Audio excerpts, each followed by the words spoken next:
तो hello guys, कैसे हैं आप लोग। मुझे उम्मीद है कि आप लोग बहुत ही अच्छे होंगे। हानाकेमी सीजन 2 एपिसोड नंबर 8 में आपका स्वागत है। इस एपिसोड में आगे जाने से पहले आपसे एक छोटी सी रिक्वेस्ट है कि प्लीज़ मेरे चैनल को सब्सक्राइब करें एंड मुझे सपोर्ट करें। चलिए स्टार्ट करते हैं।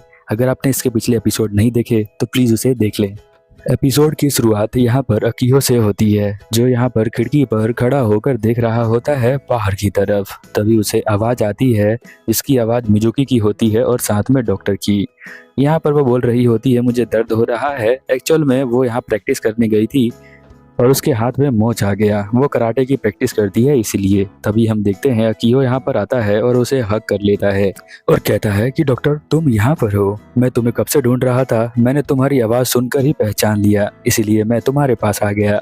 वह जो होता है काफ़ी ज़्यादा टची टची हो जाता है डॉक्टर के साथ। यह चीज़ मिजाकी देख रही होती है और वह पूछती है कि क्या यह आपका बॉयफ्रेंड है। उमेदा डॉक्टर कहता है कि नहीं, ऐसी कोई बात नहीं है। ये मेरा जो है एक क्लासमेट है, जो मेरे वाले स्कूल के अंदर एक नीचे वाली क्लास में पढ़ता था, और कुछ भी नहीं है। वह जो है अकीहो कहता है कि बहुत कुछ है बट ये बता नहीं रहे हैं। अकीहो एक लेटर मिजुकी को देखता है, जहाँ पर वो बताता है कि मैं तुम्हें फ़ोटोशूट के लिए इनवाइट करता हूँ, तो क्या तुम आओगी फ़ोटोशूट के लिए। मैं जो हूँ चाहता हूँ कि तुम अपने स्किल को यहाँ पर भी दिखाओ। वह कहती है मैं सोचकर बताऊँगी, और वह लेटर ले लेती है, इनविटेशन। अकीहो फिर से यहाँ पे डॉक्टर उमेदा के साथ चिपक जाता है और कहता है कि तुम्हें तो पता ही है मैं तुम्हें कितना ज़्यादा पसंद करता हूँ। यहाँ पर डॉक्टर जो है जल्दी से स्प्रे मारता है मिजुकी के हाथों में और कहता है कि अब तुम जा सकती हो। अगले सीन में हम देखते हैं कि वह हॉस्टल के अंदर होती है, जहाँ पर वह कन्वेंस कर रही होती है सानो को उसके साथ चलने के लिए। बट सानो यहाँ पर बिल्कुल भी मान नहीं रहा होता है, बट फिर भी वो बहुत ज़्यादा कन्वेंस करती है। तो वह कहता है ठीक है, मैं जो हूँ अभी नहाने जा रहा हूँ और तुम आराम करो, कल हम इसके बारे में डिस्कस करेंगे कि हमें जाना है या फिर नहीं जाना है। वो नहाने के लिए चला जाता है और नहाते वक्त सोच रहा होता है कि मुझे वहाँ पर जाना चाहिए या नहीं जाना चाहिए। एक्चुअल में अकीहो कुछ ज़्यादा ही चिपकता है, इसकी वजह से वह ये बात सोच रहा है कि उसे फ़ोटोशूट में लेकर जाना चाहिए मिजुकी को या नहीं लेके जाना चाहिए। काफ़ी ज़्यादा रिस्क हो जाता है। प्यार में होने पर लड़का ऐसे बिल्कुल ही करता है। वह जो है बिल्कुल भी चाहता नहीं है कि उसकी बंदी को कोई और देखे, इसीलिए वो नहीं चाहता कि वो उसके साथ जाए। फिर भी मिजुकी के जीत के आगे सानो हार जाता है और अगले सीन में हम देखते हैं कि वो सभी दोस्त यहाँ पर शूटिंग के लिए आए होते हैं, उसका इनविटेशन एक्सेप्ट करके। एक लड़का जो है यहाँ पर बहुत सारे फोटोज ले रहा होता है। एक्चुअल में वो जर्नलिस्ट होता है, जो यहाँ पर कुछ कंटेंट लेने के लिए आया हुआ है। डॉक्टर उमेदा उसे पहचान जाता है, तो वो उससे बातें करना स्टार्ट कर देता है। तो वह कहता है तुम इतनी जल्दी पहचान कैसे गए। तो वह कहता है कि मैं बचपन से तुम्हें जानता हूँ, तो मैं तुम्हें क्यों नहीं पहचान लूँगा। मिजुकी थोड़ी देर बाद ब्लैक एंड वाइट फोटोज देखने लग जाती है। वह फोटो काफ़ी ज़्यादा सुंदर होती हैं। वह सोच नहीं पाती कि उसने आज से पहले ब्लैक एंड वाइट फोटोज नहीं देखा है, और ब्लैक एंड वाइट फोटोज भी इतनी ज़्यादा सुंदर हो सकती हैं। वह सभी फ़ोटो को एक एक करके देख रही होती है। तभी उसका एक ध्यान एक फ़ोटो पर जाता है, जो कि काफ़ी ज़्यादा सुंदर होता है। बहुत देर तक वह उसे देखती रहती है। तभी यहाँ अकीहो आता है और कहता है कि ये बहुत सुंदर है ना। तो वो कहती है कि हाँ, बहुत ज़्यादा सुंदर है। अकीहो बताता है कि यह मेरी एक्स वाइफ है, मैं उससे बहुत ज़्यादा प्यार करता हूँ, इसलिए मैंने उसकी फ़ोटो यहाँ पर लगा रखी है। तो वह पूछती है कि तुम क्या मैरिड हो। तो वह बताता है कि हाँ बिल्कुल मैं मैरिड हूँ, बट मेरा डाइवोर्स हो चुका है। उमेदा कहता है कि हो ये बंदा तुम्हारी फ़ोटोज़ ले रहा है। तो वह कहता है कि हाँ इसके पास बहुत महंगा कैमरा है, और उस कैमरे से सोचता है कि अच्छे फ़ोटो ले पाएगा, बट मुझे नहीं लगता ये बिल्कुल ले पाएगा या नहीं ले पाएगा। अकीहो कहता है चलो सब स्टूडियो के अंदर चलते हैं, और वह यहाँ पर मिजुकी के सभी दोस्तों को स्टूडियो के अंदर ले जाता है और कहता है कि हमें जो है फ़ोटोशूट करने से पहले कुछ शॉट्स लेकर देखने पड़ेंगे कि किस पोज में तुम लोग अच्छे लगते हो। तो वह कहते हैं कि ठीक है तुम ले सकते हो। इसके बाद वह कहता है कि सभी को मेकअप करना पड़ेगा और कपड़े चेंज करने पड़ेंगे, ताकि हम जो है अच्छे से फ़ोटो ले पाएँ, और किसी को भी फ़ोटो लेते वक्त शर्माना नहीं है, क्योंकि सभी लोग फ़ोटो लेते वक्त यहाँ पर शर्माना स्टार्ट कर देते हैं, जिसकी वजह से फ़ोटो अच्छी नहीं आती है। हम देखते हैं मिजुकी का यहाँ पर हेयर स्टाइलर आ जाता है और वह हेयर स्टाइलिंग कर रहा होता है। उसके बाद हम देखते हैं कि वह कहती है कि ठीक है आपने जो है काफ़ी अच्छा हेयर स्टाइल कर दिया है। यहाँ पर सानो भी बैठा होता है आराम से, वो भी कुछ बोल नहीं सकता है क्योंकि वह मिजुकी की वजह से आया है। अकीहो यहाँ पूछता है कि ईवी कहाँ पर रह गई है। ईवी जो है भागकर यहाँ पर आती है और कहती है मुझे माफ़ कर देना, मैं जो हूँ लेट हो गई हूँ। वह कहता है इतनी ज़्यादा लेट क्यों आती हो, सोती रहती हो क्या। वह हंसते हुए कहती है कि नहीं, ऐसी कोई बात नहीं है। भागकर मिजुकी के पास जाती है और कहती है कि तुम तो बहुत ही ज़्यादा क्यूट दिखती हो और तुम्हारी स्किन बहुत ज़्यादा प्यारी है। यंग लोगों की स्किन बहुत ही ज़्यादा प्यारी होती है। वह उसके स्किन को टच करती है और कहती है कि चलो मैं तुम्हारा मेकअप करना स्टार्ट कर देती हूँ। यहाँ पर वो जब उसको ध्यान से देखती है तो वो कहती है कि तुम तो वही गोडेस फोटो वाली हो ना। तो वह कहती है ईवी कि हाँ मैं वही हूँ। यहाँ पर मिजुकी सोचती है कि ये तो वही एक्स वाइफ है उसकी। तो वह कहती है कि हाँ मैं उसकी वाइफ हूँ और हम दोनों का डाइवोर्स हो चुका है। अब इन दोनों का डाइवोर्स किस लिए होता है इन दोनों को भी पता नहीं है। एक्चुअल में अकीहो जो है, जो भी सुंदर दिखता है उसके साथ बात करना शुरू कर देता है।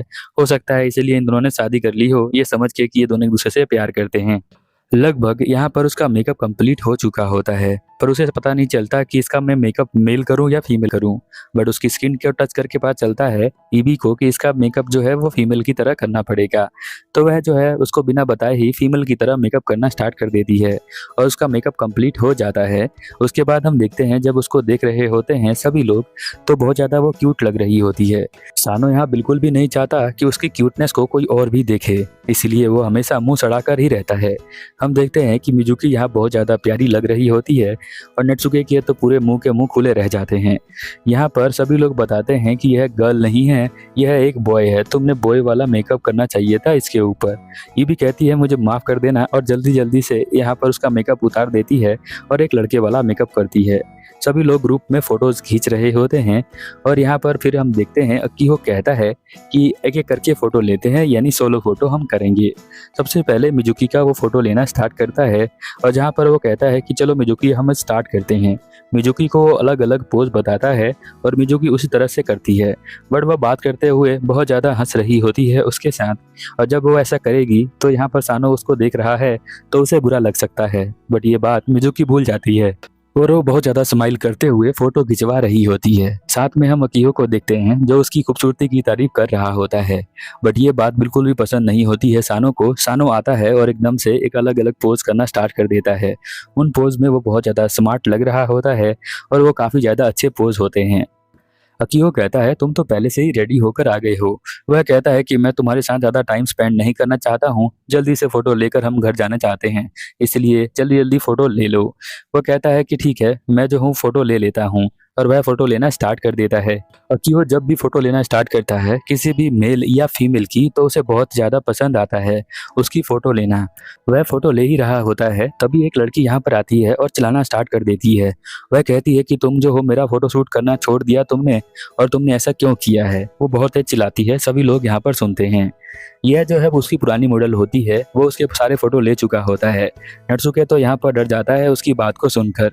वह कहता है कि मैंने तुम्हें लास्ट वीक भेज दिया था तुम्हारा रिजेक्शन लेटर, तो तुम्हें जो है अभी यहाँ पर नहीं आना चाहिए था। मैं जो हूँ फोटो ले रहा हूँ। वह कहती है मैं बिल्कुल एक सेलिब्रिटी हूँ और मेरी फोटोज डिमांड में रहती हैं।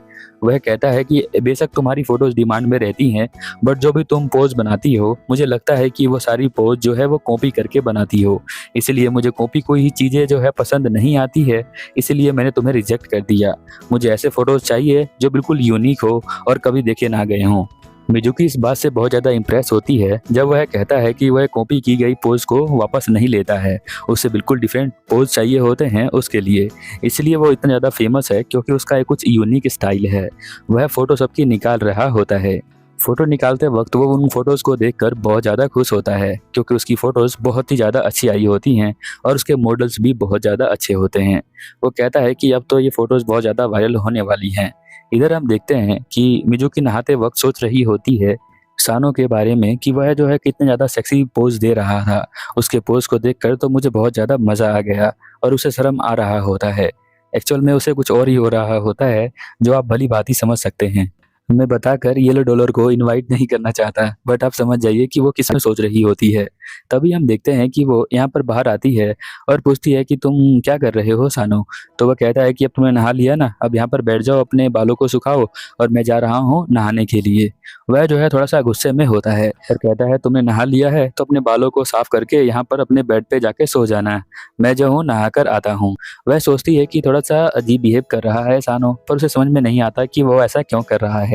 बट वो यहीं पर बैठ जाती है और उसके बारे में सोचने लग जाती है। वह सोचती है कि हमारी फीलिंग्स कितनी ज़्यादा ग्रो हो गई हैं, हम तो एक दूसरे के बारे में और ज़्यादा जानने लगे हैं। जब वह नहा कर आता है तो देखता है कि वह नीचे ही सो गई है। सानो यहाँ पर उसे उठाने की ट्राई करता है और बोलता है कि तुम्हें ऊपर जाना है। तो वह नींद में होती है। वह उसके हाथों को पकड़ रही होती है। पकड़कर सीधा उस बेड पर लेट जाती है और वह उसके ऊपर गिर जाती है। अब वह यहाँ पर कुछ भी नहीं कर सकता है। वह कहती है कि यह तो बहुत ज़्यादा हॉट हॉट लग रहा है, मुझे बिल्कुल हीटर जैसा फील हो रहा है, मुझे हीटर यूज़ करने की कोई ज़रूरत नहीं है। और जब वह उसके ऊपर लेट जाती है तो उसका भी मन होता है, बट वो याद करता है कि जब वो उसके साथ स्माइल कर रही थी तो वह बहुत ज़्यादा गुस्सा हो गया था, जिसकी वजह से उसके दिमाग का कंट्रोल खो गया था। ऐसा बिल्कुल होता है। आप लव में ये बिल्कुल सेम एक्सपीरियंस कर सकते हैं। आपके दिमाग का कंट्रोल खो जाता है, लॉजिक्स जो है बिल्कुल भी नहीं लगते हैं। यहाँ पर हम देखते हैं कि वह बहुत ज़्यादा पॉजेसिव हो जाता है। वह ये बात सोच रहा होता है, बट ये सपने में यहाँ पर जो मिजुकी होती है वो उसे बार बार कुछ करने का ट्राई कर रही होती है। वह कहता है कि तुम पागल हो, उसे साइड में कर देता है। तो वह तकिए के साथ वो सब करने लग जाती है जो वो सपने में करना चाहती थी। यहाँ पर सानो जो है जाके साइड में सो जाता है और उसको वहाँ तकिए के साथ सोने देता है। अगले दिन स्कूल में हम देखते हैं कि सानो बिल्कुल बात नहीं कर रहा होता है। तो मिजुकी कहती है नत्सुके को कि मैं इसके साथ बेड पर सो गई थी, इसलिए ये जो है बहुत ज़्यादा नाराज़ है मुझसे, मेरी बात बिल्कुल भी नहीं मान रहा है, मुझे माफ़ कर दो सानो। सानो बिल्कुल भी उसके ऊपर ध्यान नहीं देता है। नत्सुके का दिमाग खराब होता है और वो कहता है कि तुम ऐसा कैसे कर सकते हो, तुम ऐसा कैसे कर सकते हो, तुम्हें उसे माफ़ कर देना चाहिए, बट वो माफ़ नहीं करता है। फिर वह डॉक्टर के पास आती है, सेम बातें उसे बताती है। डॉक्टर सोचता है कि अगर वो लड़का है तो उसे करने का तो मन करेगा, बट वो उसने कुछ किया ही नहीं, ऐसा कैसे हो सकता है। फिलहाल लड़कों का प्लानिंग जो है वो दिमाग का कोई भी बता नहीं सकता है यंग एज में। तो वह मिजुकी को कहता है कि अरे कोई बात नहीं। तभी हम देखते हैं कि यहाँ पर अकियो उसके पीछे आ जाता है और उसे हक कर लेता है। वह जो है कहती है कि अरे अकियो सन आप यहाँ पर आ गए। तो वह कहता है कि हाँ मैं यहाँ पर आ गया हूँ तुम्हारी फ़ोटोज़ लेकर, तुम ये फ़ोटोज़ ले सकती हो। यहाँ पर मिजुकी कहती है ठीक है मैं ये फ़ोटो लेके जाती हूँ और जाकर दिखाती हूँ सभी को। अकियो कहता है कि हाँ तुम ये सारी फ़ोटोज़ लेकर अपने दोस्तों को दिखा सकती हो, ये बहुत अच्छे फ़ोटोज़ हैं, आज से पहले मैंने ऐसे फ़ोटो कभी नहीं खींचे। तभी हम देखते हैं कि यहाँ पर अनजाने में जो अकियो होता है वो किस कर देता है उमेदा को। उमेदा समझ नहीं पाता कि ऐसे कैसे किस हो गया। जब वह बात अकियो से बोलता है कि ऐसे कैसे किस हो गया, तो अकियो कहता है क्योंकि तुम्हारा ध्यान यहाँ पर उस लड़की के ऊपर था, यानी उस लड़के के ऊपर जिसका नाम मिजुकी है। तो वह सोचता है कि हाँ ये सही बात है, मैं जो हूँ मिजुकी के ऊपर ध्यान दे रहा था, आगे से ऐसा नहीं होना चाहिए। अगर आपको ये एपिसोड पसंद आया तो प्लीज़ मेरे चैनल को सब्सक्राइब करें एंड मुझे सपोर्ट करें। वीडियो को हाइप एंड लाइक करें। मिलते हैं आपको अगले एपिसोड में, तब तक के लिए ओवर एंड आउट।